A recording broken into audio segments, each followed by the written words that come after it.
मोदी और उद्धव के बीच मुलाकात हुई खत्म, वैक्सीनेशन, तीसरी लहर, मराठा आरक्षण और ताउते से हुई नुकसान पर हुई चर्चा।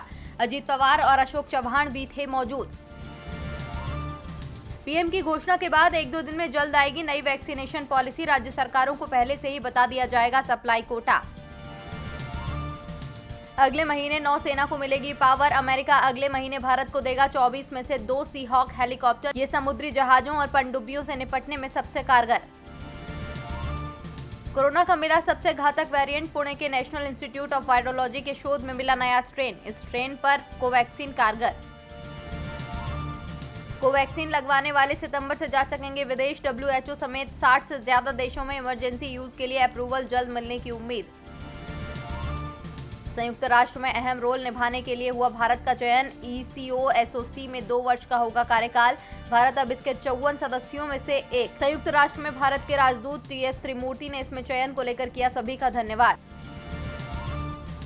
आरएसएस ने पेश किया योगी मॉडल, यूपी चुनाव 2022 के लिए संघ की बैठक में बनी रणनीति, राज्यों के चुनाव में नहीं होगा पीएम मोदी का चेहरा इस्तेमाल।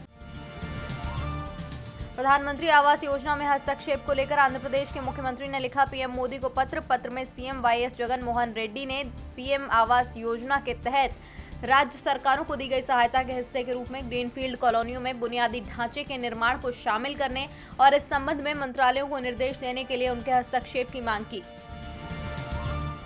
दक्षिण अफ्रीका में गांधी जी की परपोती को हुई जेल, कारोबारी से 3 करोड़ की धोखाधड़ी करने के जुर्म में मिली 7 की कैद। आशीष लता 2015 से थी जमानत पर। 13 राज्यों में भारी बारिश का अलर्ट, मुंबई में अगले 3 दिन भारी बारिश की चेतावनी, जर्जर इमारतें खाली करने का दिया आदेश। एमपी में प्री मॉनसून एक्टिविटी शुरू। शादी की रस्म से असहमत नोबेल पुरस्कार विजेता मलाला, कहा जीवन साथी के लिए रस्म रिवाज क्यों जरूरी, पार्टनरशिप क्यों नहीं। मलाला यूसुफजई के बयान पर पाकिस्तान में बवाल।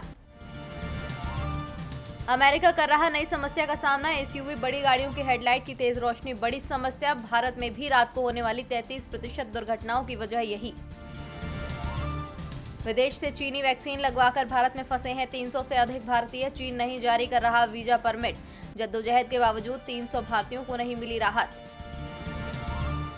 केंद्र की ओर से आखिरी नोटिस पर ट्विटर ने दिया जवाब, कहा हम भारत के प्रति प्रतिबद्ध, सरकार से बातचीत जरूरी। यूएई में पारा पहुंचा 51 डिग्री पार, पुलिस की चेतावनी, बच्चों को कार में अकेला छोड़ा तो पेरेंट्स को होगी 10 साल की सजा, लगेगा 2 करोड़ का जुर्माना। रेलवे कर्मियों ने शुरू किया अभियान, कहा मिले फ्रंटलाइन वर्कर का दर्जा, रेल कर्मचारियों ने प्रधानमंत्री, रेल मंत्री और रेलवे अधिकारियों को ट्वीट करके कोरोना के खिलाफ लड़ाई में योद्धा का दर्जा देने की मांग। फ्रैंकलिन टेम्पल्टन पर सेबी ने की बड़ी कार्रवाई, 2 साल तक डेट फंड लॉन्च नहीं कर पाएगा, लगा 5 करोड़ रुपए का जुर्माना। क्रिसिल की पूर्व एमडी पर भी लगा फाइन। द लंच बॉक्स की कास्टिंग डायरेक्टर सहर अली लतीफ का कार्डियक अरेस्ट से हुआ निधन, दोनों किडनी फेल होने के बाद उन्हें अस्पताल में कराया गया था भर्ती। फिर कोर्ट पहुंचे भाईजान, सलमान खान ने केआरके के खिलाफ अवमानना की कार्रवाई की मांग की, कहा आश्वासन के बावजूद कर रहे अपमानजनक कमेंट। और घाटे से बचने के लिए बीसीसीआई यूएई में करा रहा IPL, राज्यों को 60 करोड़ का हुआ नुकसान, उन्हें 3 साल से फंड का इंतजार।